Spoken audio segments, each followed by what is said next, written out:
2000 साल पहले यहूदिया का बियाबान एक खतरनाक इलाका था। इसी माहौल को दुनिया की सबसे मशहूर और मारूफ कहानी के लिए मुंतखब किया गया। ये लूका की इंजील उसके 10वें बाब से ली गई है। शरा का एक आलिम उठा और वो यीशु की तालीम को ये कहकर आजमाने लगा। उसने सवाल किया, ऐ उस्ताद, मैं क्या करूं कि हमेशा की जिंदगी का वारिस बनूं? तौरात में क्या लिखा है? तू किस तरह पढ़ता है? खुदावंद अपने खुदा से अपने सारे दिल, अपनी सारी जान और अपनी सारी ताकत और अपनी सारी अक्ल से मोहब्बत रख, और अपने पड़ोसी से अपने बराबर मोहब्बत रख। उसने उससे कहा, तूने ठीक जवाब दिया, यही कर तो तू जिएगा।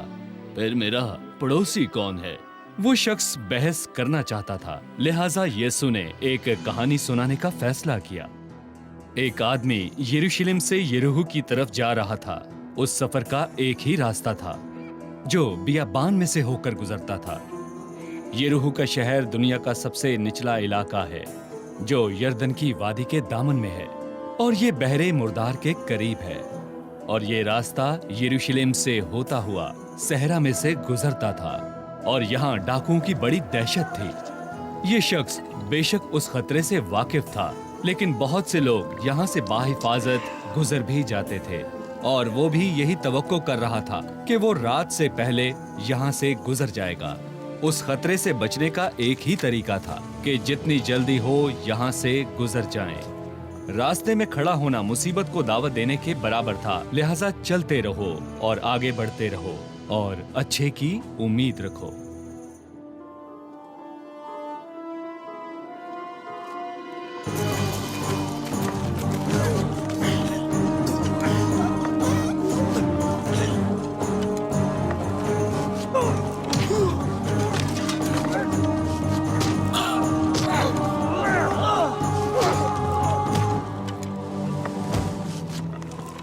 डाकुओं ने उसका सब कुछ छीन लिया, उसके कपड़े तक न छोड़े। मुसाफिर बेहोश हो गया था और जरूर था कि कोई उसकी मदद करे।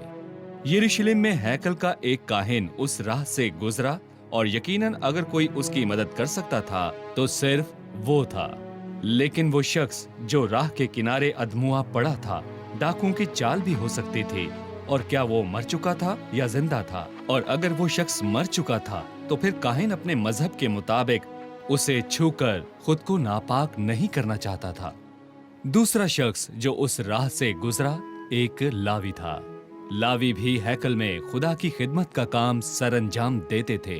यकीनन उसे एक दूसरे इंसान की मदद करने के लिए कुछ करना चाहिए था, लेकिन जख्मी आदमी एक अजनबी था। उसके तन पर कपड़े भी ना थे कि उसकी पहचान होती कि वो यहूदी है या वो गैर कौम या काबिले नफरत सामरी। शायद उसने कोई गुनाह किया और अब वो उसकी सजा भुगत रहा था। अब बहुत थोड़ी उम्मीद रह गई थी।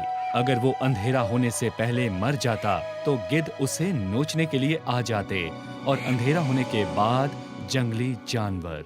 एक और मुसाफिर जो सामरी था उस राह से गुजरा। सामरी और यहूदी नस्लों से एक दूसरे के दुश्मन थे और एक दूसरे से नफरत करते थे, और शायद ये शख्स उसको मरते हुए देखकर खुश होता।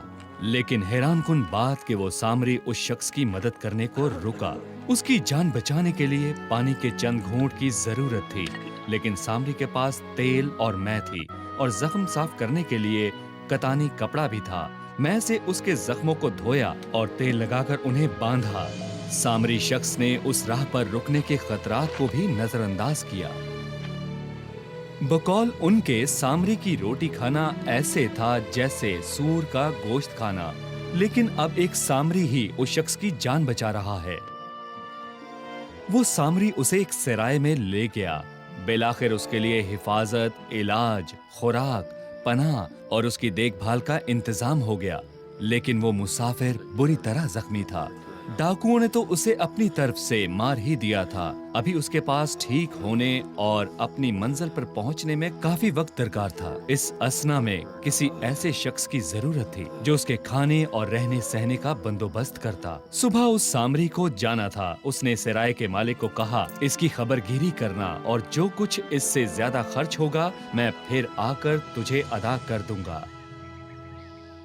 उन तीनों में से उस शख्स का जो डाकुओं में घिर गया था, तेरी दानिश में कौन पड़ोसी ठहरा? काहिन, लावी या सामरी? शरह का आलिम हत्ता के ये भी ना कह सका कि सामरी, वो जिसने उस पर रहम किया। यीशु ने उससे कहा, जा, तू भी ऐसा ही कर।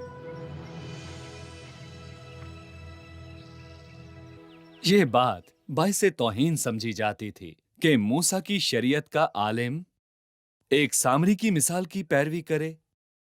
बेशक इस कहानी में मुख्तलिफ नस्लों और कौमियतों के बारे में बताया गया है। यीशु खुद यहूदी थे और वो अपने ही लोगों से मुतल्लिक बात कर रहे थे। जरूरी है कि हम भी इस कहानी से मुतल्लिक बात करते हुए अपने ही लोगों की बात करें। क्या मैं मजहबी फख्र और नस्ली इम्तियाज की हदूद को पार करने के लिए तैयार हूं? तारीख और याददाश्तों को एक तरफ रख दीजिए। क्या मैं दुनिया में अपने कामों से मसीह की मोहब्बत दिखा सकता हूं या नहीं? इस कहानी में एक और मोड़ है। आपने गौर किया होगा, शरह के आलिम ने यीशु से पूछा कि मेरा पड़ोसी कौन है? वो कौन है जिसे मुझे अपनी मोहब्बत का महवर बनाना है? यीशु ने उसके सवाल को ही बदल कर रख दिया। इस कहानी का ताल्लुक इस बात से नहीं कि कौन पड़ोसी जैसी मोहब्बत पाने का हकदार है, बल्कि ये कि कौन ऐसी मोहब्बत कर सकता है।